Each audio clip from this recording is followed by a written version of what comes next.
at Descents. I would love to, I'm very happy and proud to introduce Mr. Laurent Aoun, who is a very, very big friend of the Maronite Foundation, especially to the president of the Maronite Foundation, Mr. Michel Eddi. Mr. Aoun has a higher studies in finance and private law. He is member of the Bar Association in Beirut. He was between 2003 and 2009 advisor of the United Nations Development Program, UNDP. Between 2003 and 2005, he was lecturer at Notre Dame University, NDU, and he is now member of the executive board of the Maronite League. He published several articles on privatization, globalization, immigration, and development. Mr. Aoun attended many conferences and workshops. In March 2005, he attended the first Euromed conference on investment in Paris. In April 2005, he's very active. In April 2005, he attended the conference of Vast Horizons for Al-Fomed, organized by the US government in Amman, Jordan. In March 2005, too, he attended a workshop on the development of attraction of foreign investment organized by ANIMA in Rome. In September 2006, he attended a workshop on administrative reform and globalization organized by OECD in Paris. In November 2006, he attended the International Conference for Immigrant Business. In March 2006, too, he attended the Conference on Finance of Small and Medium Institutions organized at São Paulo. November 2007, he attended the International Conference on Wise Governance in Launching and Managing Public Tenders organized by OECD2 in Rome. And in March 2007, he attended the Conference on Developed Investment Programs organized by DIFC in Dubai. تفضل Mr. Aoun.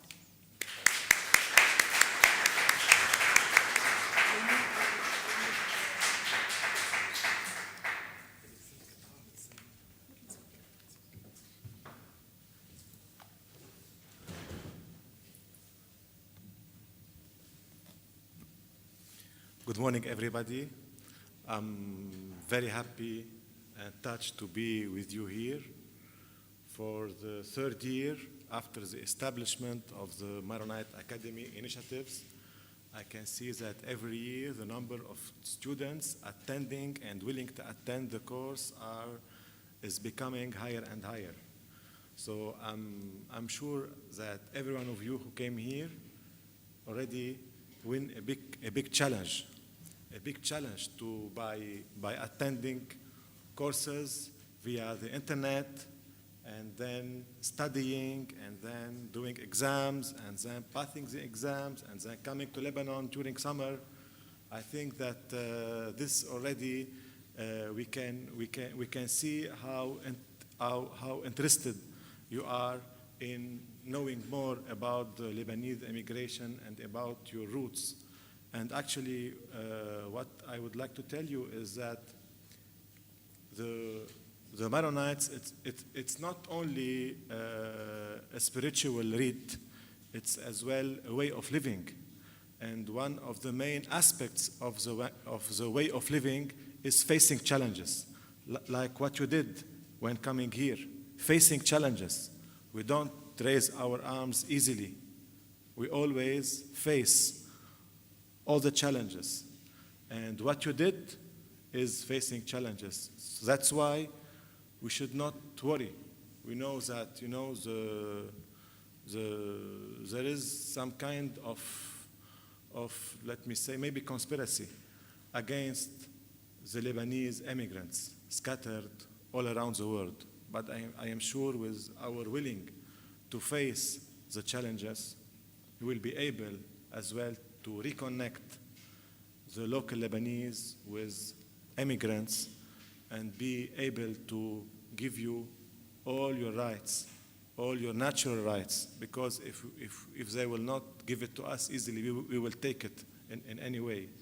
And I am sure that when we find people like you having this willing in their heart, I think that we will win at the end. And all immigrants will get their rights. I am sure about that.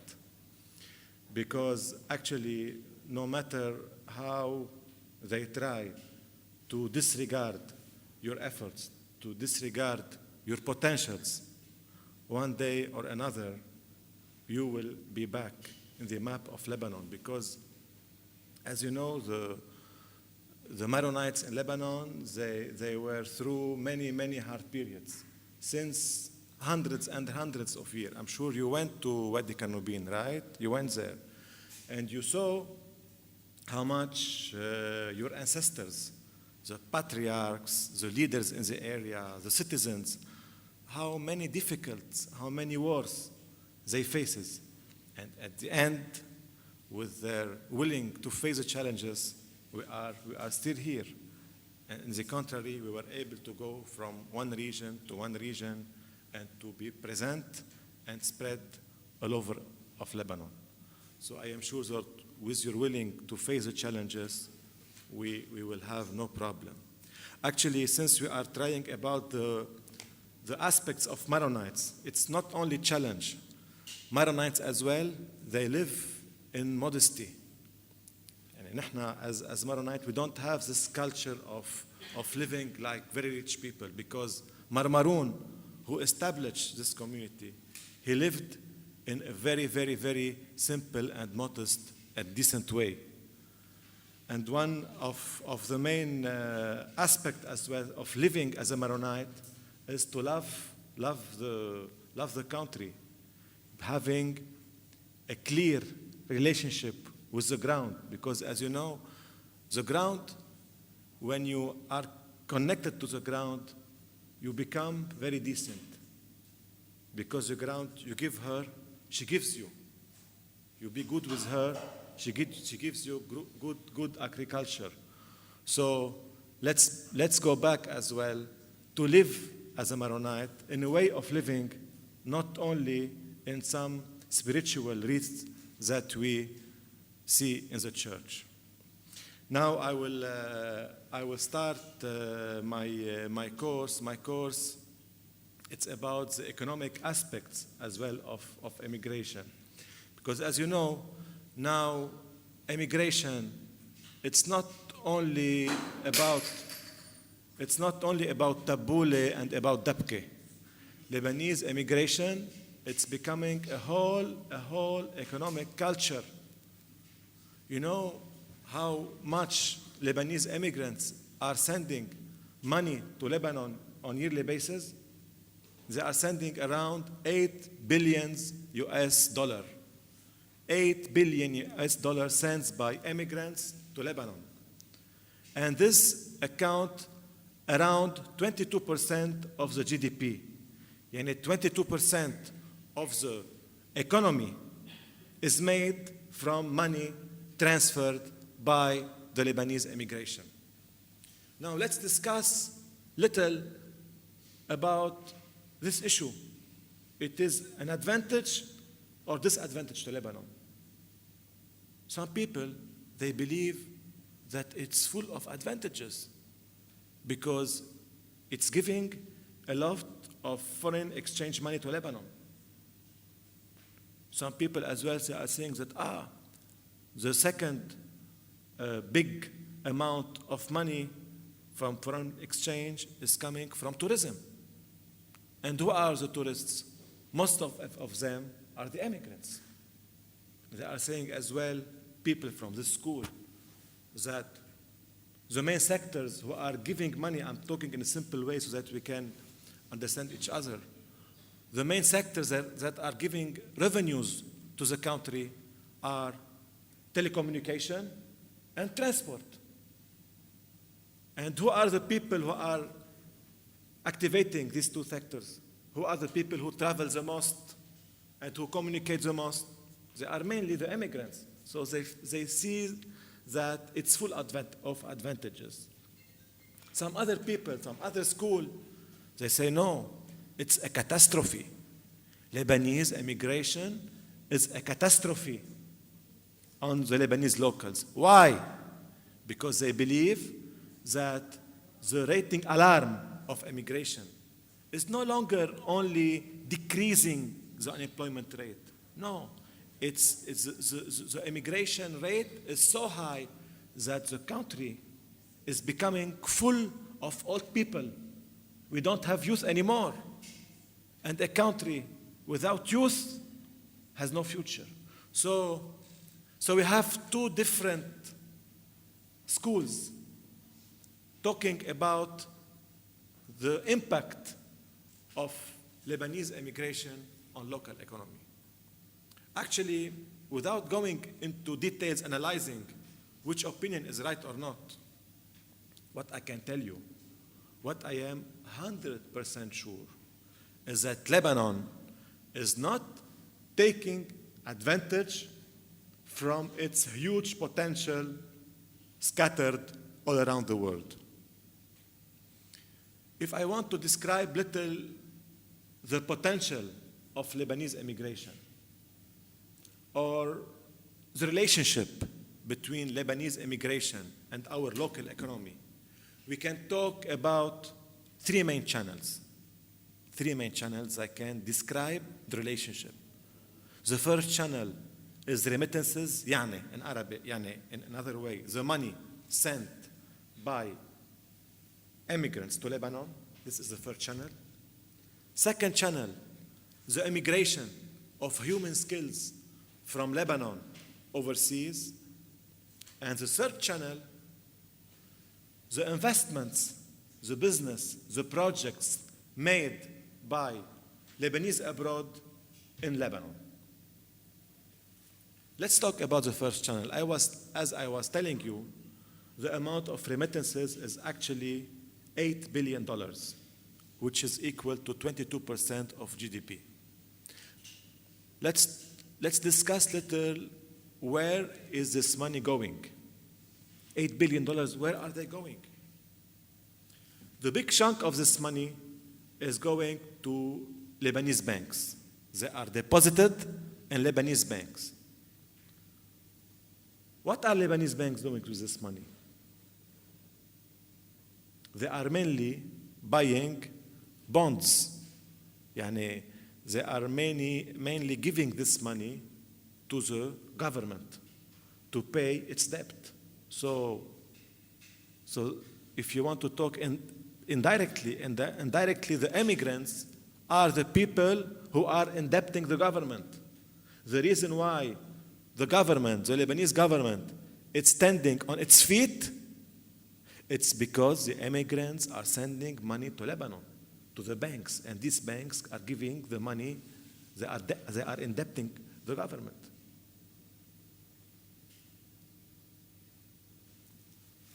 And infrastructure, sometimes as well, the government, they do some infrastructure projects. Unfortunately, in the last few years, maybe we have more infrastructure projects outside Beirut, but mainly these projects, they are not financed in regions where most of you coming from. Unfortunately, they are not being invested in rural areas. Unfortunately, they are invested in some very centered area. The second main source of this money is used for education. Because as you know, Lebanese, they have always this willing to educate their relatives, their brothers, their sisters, their cousins. And this is very good. But you have to know that whenever we have a new education people without job creation, we will lose them. We will lose them. For example, a guy living in Zahle who work in agriculture, if he has no university degree, he will accept to remain there and to work in agriculture. But whenever this young man, full of ambition, has a degree, a dentist degree, or lawyer, or engineer, or accountant, he will accept to work in agriculture? No. He will be searching to work a decent job equal to his degree. And if he will not find this job, he will migrate. So whenever we have a new educated people without job creation, it means a new wave of immigration. The third channel of remittances is going to real estate. And here is the catastrophe. Because this money is not being used in real estate projects, development projects, to create jobs. It's being used only to buy lands and keep it as is, with no usage. And as you know, when we buy lands with no usage, what will become? The prices will become higher and higher. And Lebanese locals won't have the chance to buy an apartment, to do a family. They will say, if we have a land, we will buy it, we will go to Canada or America, we will work in a taxi, and we will have the best living. So what I want to conclude with is telling you that we have a big potential overseas. It's true. But if we don't guide this potential toward Lebanon in a developmental way, to do development projects, to create jobs, to move the wheel of the economy, the impact will be negative. And the impact will be to increase the alarming rate of immigration instead of creating new jobs and let the residents stay in their lands and being attached to their land. So this is a role I would like you to play, to always please encourage your environment instead of sending money and keep it in the bank and wait for the interest or buy a small land. We want all try to promote this developmental spirit to create jobs for our local residents. The main channel between the Lebanese economy and immigrants is about the migration of human skills. You know, in a study done 2 years ago, in statistics, 70% of people who migrate, they said, we left Lebanon because we had no job opportunity. 70%. And you know, tackling this issue is not easy, because around 65% of Lebanese people, they have university degrees.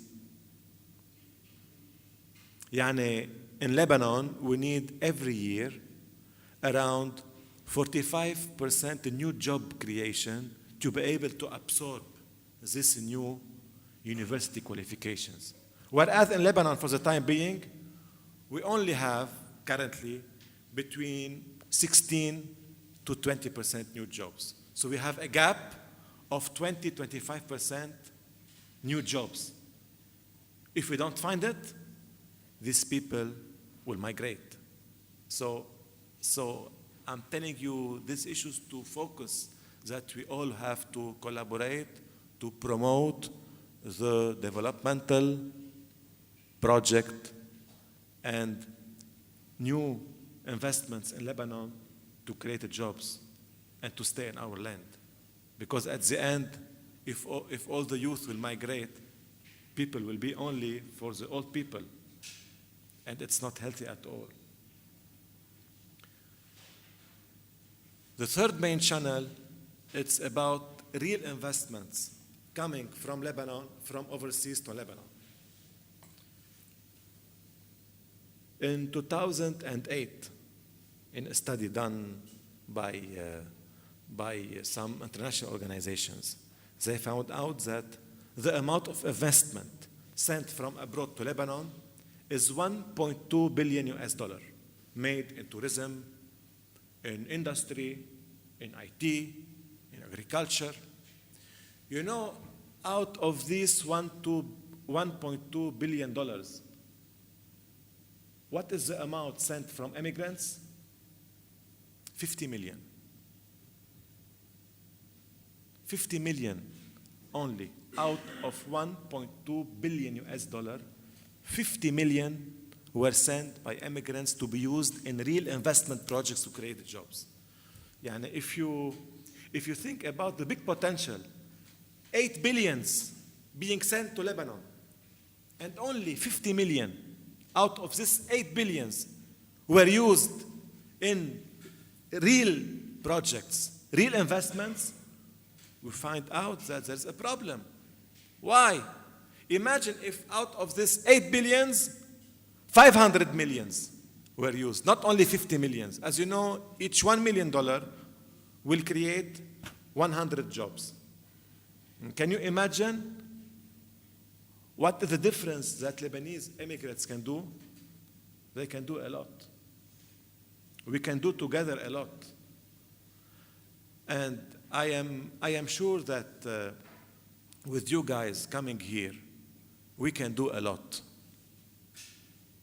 Because I think that you are the future, you are the new culture of immigration.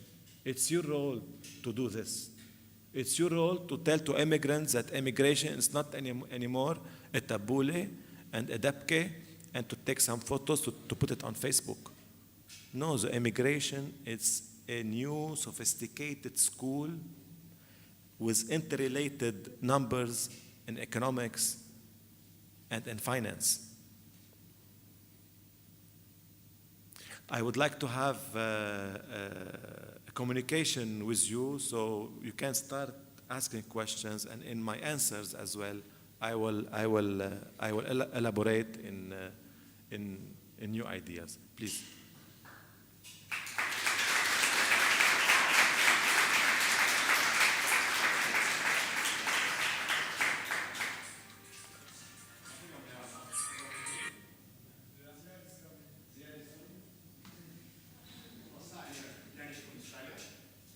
Where from Australia? Sydney? Sydney. What's your name? Yes. Danny, what's your family? Tuma. So we had a talk earlier from Walid Raphael on banking and investment and money in the country. And I asked a question on, it sounds like we have a lot of money in the country and a lot of money to deploy in projects, either local money or foreign money, but no one really wants to do it. Either political will is not there or people are not that confident. If my clients in Australia came to me and said, should I invest in an infrastructure project in Lebanon? I'd say like, maybe, maybe not. And when you kind of go for valuation, you'd say, you've got to get a really good return on this project in order to take the political risk. And is that a problem for the country in terms of if we want to do projects, it's going to be very expensive and the citizens don't have the money to really afford to use the project in order to fund it? Okay. Look, Lebanon, it's being in this situation since the 40s. Since 50 years, it's like that. Lebanon is like that. Lebanon was never, or very, very, very rarely, a very, very, very stable country. Lebanon, it's a very unique, a very special country. It was always like that. And if you see, we have a lot of success stories going out of Lebanon. I'm sure that you have met a lot of them who were here in my place as speakers. They made a lot of successes. So if you want to compare Lebanon to some other economic standard on an international level, you will find out that the index here it's different. But if you compare our situation here to the Lebanon history, you will find out that no, Lebanon for the time being, it's not different from what it was 10 years or 20 years or 30 years. If you can see the success stories made from business here, you will find out that the situation for the time being, if you want to wait so that Lebanon is completely stable on a political level, on an international level, on a security level, we will never do business. Because Lebanon, it's a very special country. Can you imagine? 18 communities are living in the same system and they are governing each other. The Lebanese president is governing the Shia and the Sunni as well. And the Shia is governing the Sunni and the Christian. And the Sunni is governing the Christian and the Shia. So we are all governing each other in one system. And that's why Pope Jean Paul II said that Lebanon, it's a mission. It's a mission of how people, different, each one coming from a religion, can live together. And that's why we always say that if the Lebanese sample will not succeed, the whole world will not succeed. Because the whole world now, in all the countries, there are Muslim and Christian. France, for example, is not anymore a Catholic country. In France, out of 65 million, we have 7 million Muslims. England is not anymore a Protestant country. Now, not only Lebanon for the time being is a mixture, the whole world is a mixture. And if you see now the big war between Shia and Sunni, and these two segments, they are in Lebanon, governing each other in Lebanon with a Christian, you'll find out that what we are already doing now, it's a success story.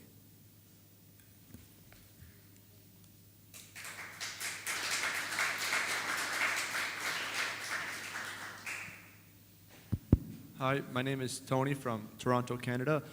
I want to talk to you about real estate. You spoke a lot how in Lebanon real estate is booming and it's becoming extremely expensive, and the people living here, they can't afford to buy property. So as a result, they emigrate and live elsewhere. And what happens is that you have these rich Arabs that come in and they buy huge properties in Lebanon. And so, like you said, that because of that, you have a lot of foreigners owning property in the country, but they're not actually Lebanese citizens. Now, in countries like the UAE, they have policies like you can only buy property if you are from the country, if you're a local. Do you think in Lebanon that if we had such a policy that you can only buy land if you are a Lebanese citizen, that would this help Lebanese have an initiative, an incentive to at least buy in Lebanon, or would it not help? Because we have a lot of, we have mansions in the mountains who are owned by Saudis who never come to Lebanon. Like in my hometown, we have all these buildings coming up. Each one's like $2 million per apartment. It's not the Christians who's buying them or the Muslims. It's like all a bunch of foreigners who just come here, buy land, and leave. So you think this would help, a policy like this would help at least bring initiative to Lebanon or incentive to at least invest, or would it not make a difference? Thank you, sir. Well, you tackled a very sensitive issue. If you want to analyze a little bit, I had told you that we have $8 billion US coming from overseas to Lebanon. If you want to analyze little the amount of remittances coming from each country, you will find out that out of millions and millions of Lebanese immigrants, we have 400,000 of these millions living in the Gulf region, between Saudi Arabia, Kuwait, the UAE, Qatar. You know, these 400,000 alone, they are sending to Lebanon around between 48 to 52% of remittances. So the economic impact of Lebanese people living in the Gulf region is huge.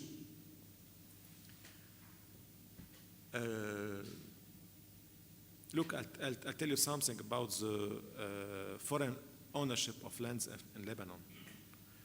Whenever we have business reasons to invest in Lebanon in real estate, a clear business reason and only business reason, and if somebody wants, let's say somebody from Saudi Arabia wants to buy a land and to do a villa in Meten or in Beirut and come 1 month, 2 months in summer with his family and spend money, we have no problem at all.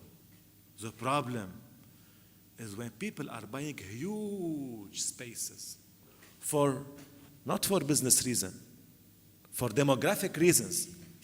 I think that this becomes the big problem. So we have to differentiate between buying a land to do a business, to do a hotel, or to do a villa, and buying a huge land in sensitive places to change the demographic situation. And I think that I can tell you that the relevant organizations working on these issues are, for the time being, watching very well this issue. But telling, heck, no, we don't want any Saudi to buy a land in Lebanon, we don't have interest to say that. We don't have interest to say that.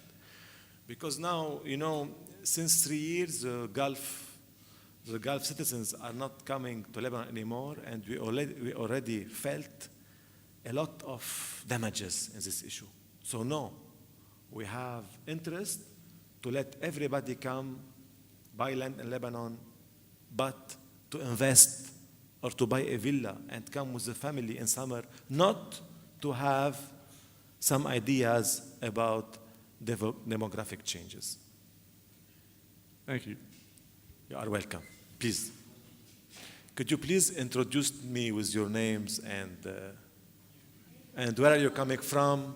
Where are you coming from? Why did you choose to come to the Maronite Academy? Who told you about the Maronite Academy? I will be thankful. Hello, I'm Bruno Khouriatille from France. I came here to find more about Lebanese culture and also to share all points of view, as we're doing now. My mother found a spot on TV, an advertisement. From? My mother found some advertisement on TV and told me about the That's great. Maronite Academy. My point is, to complete Danny's question, people are fear to invest, not only because of safety, but I think also because of corruption, probably. Maybe they don't want to invest in projects which will lead to robbery. And you spoke about the fact that diaspora have money, people from diaspora have money and skills. What about values and models they can import here in Lebanon? I mean, for example, in France, I have been to French school, and I lived in a French society. I have very different ideas in addition with my Lebanese values.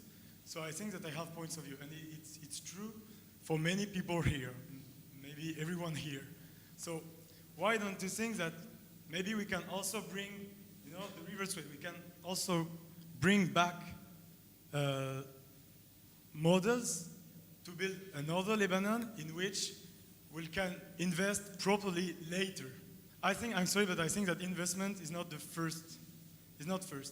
Of course. The model itself must change. And also, at the very first, you said that that Maronites have way of many living. challenges through history. So, what is the challenges today? Is it a cultural race with Muslims? We have to do a church against a mosque, or do we have to live together for real? This is my point, because each time I hear investment, we have to raise, to demography, all this stuff. For me, it's the reverse way. So I want your point of view. Why can't we import all the things and money and skills? Thank you. Thank you so much, Bruno.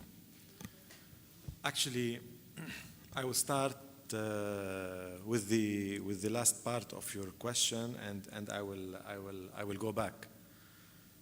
The challenge in Lebanon is to live together, Christian and Muslims.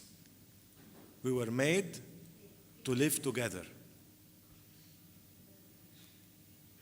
The challenge is so that open Christians who can accept the others can cooperate with open Muslims, who are many, many, many in Lebanon, and who are willing to accept the others and to be able to rule the country together on an equal way.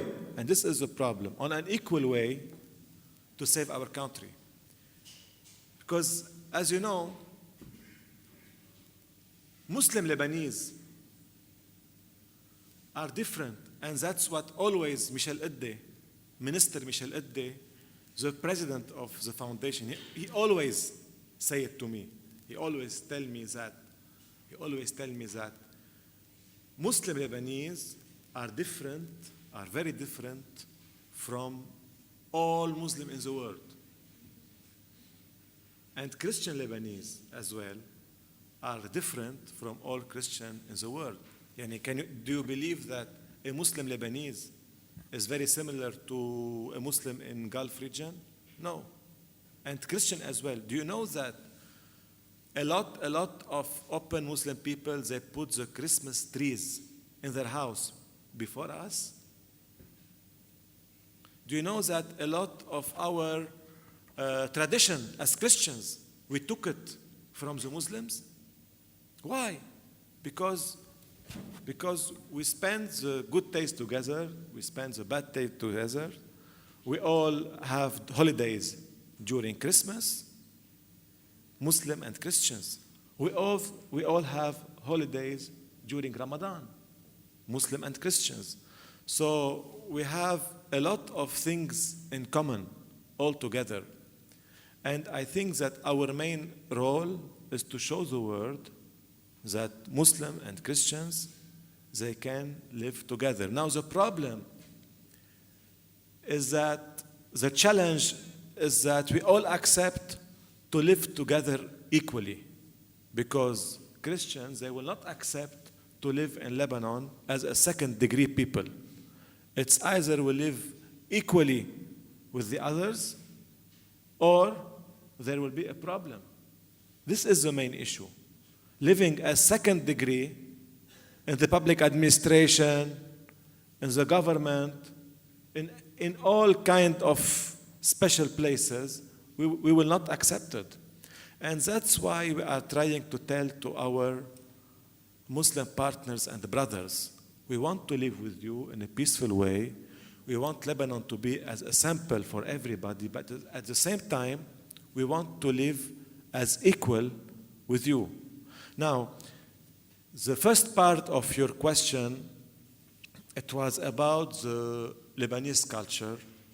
It was about the culture and the ethics that Lebanese immigrants as well could bring to Lebanon. And I completely agree with you. As Mr. Ghsoub was saying, he was saying that Lebanese gene is very open to accept all kinds of new things. We have, by gene, a multicultural mind. So yes, I believe that you could bring a lot of added value to our Lebanese culture. And in terms of investment, and since you are coming from France, I want to tell you that the French authority, for example, they have a lot of programs dedicated for the communities living in its territory to do co-development project between the communities living on its territories and the sending countries coming from. For example, they are encouraging the Moroccan communities in France to do projects in Morocco. So I hope that one day you will be able to talk to the French authorities and encourage them to promote projects in Lebanon funded and invested by Lebanese community in France. Why don't we think of doing this? And actually, I had presented a lot of suggestions and working paper for the Ministry of Foreign Affairs, and one of the main proposal was based on idea like that. Since these receiving countries, European mainly or Western countries, they are encouraging its communities, go do projects in your countries of origin, and we will help you, and we will support you. We will finance you maybe. But it's our role to go and ask them to do so for us. For example, the US administration, the US authorities, they are doing now a lot of, they are encouraging the Mexican community in the US to do projects in Mexico. And they are helping them in finance, in contacts in Mexico, and everything. So I hope that one day you will able to help us in doing this as well. Any other question? Okay. Hi, Mr. Aoun. I'm Joseph Bustani from Sydney, Australia. My question is, so while I've been on the academy, I've noticed a bit of hostility from friends and family that live here towards the church here, and particularly towards its role in helping fix these problems that you've mentioned. So namely, the difficulty in them buying houses and starting families here, finding jobs, etc. And the impression I get from you is that you believe that the solution is in us, in the immigrants, to come back and help fix this. I wanted to get your opinion on what is the church doing to help fix this? Do you think it's adequate, or do you think it can do more? And as well, is it true that is there some kind of restriction on young locals leaving Lebanon to migrate out? Has the patriarch released or made it more difficult for locals to go out? Okay, thank you. This is the last question, Madam Bastani. Okay.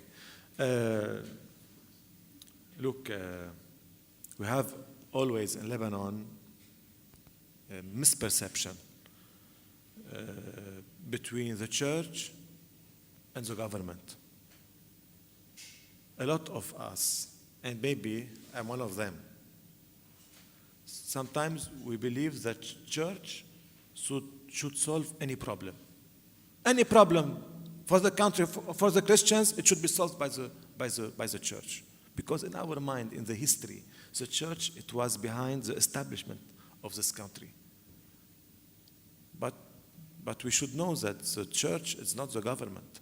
Many things should be done by the government. My own opinion is that the church is doing a lot. The church is made by priests.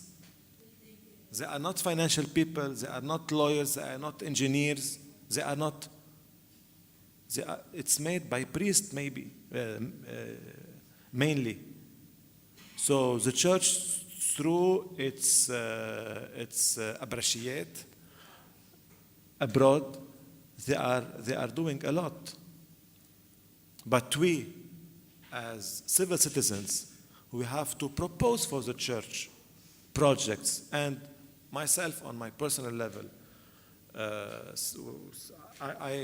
since I am member of the Maronite League, and before I was with you in the Maronite Foundation, but I couldn't have time to handle everything.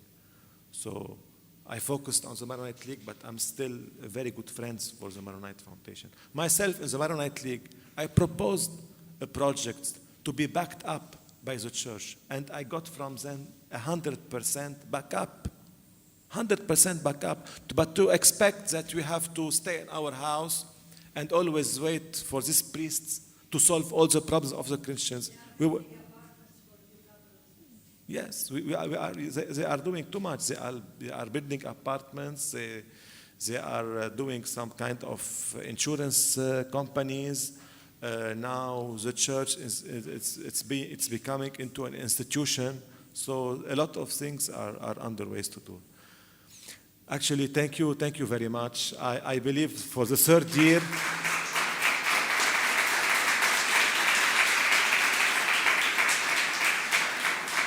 For the third year, I can see that the Maronite Academy is growing from one success to another with the efforts of Madame Bustani, of Minister Iddi. Thank you so much, Madame Bustani, for giving me the chance to be with them. Guys, you know that this is your last day in this room, so we don't have any more conferences. Please take all papers with you, the prayers, the program, and everything, and especially don't leave cups and bottles of water. Take everything with you, and Father Rekmed will tell you about the program of this afternoon. Don't forget anything in front of you. So we'll see you on, I will not be able to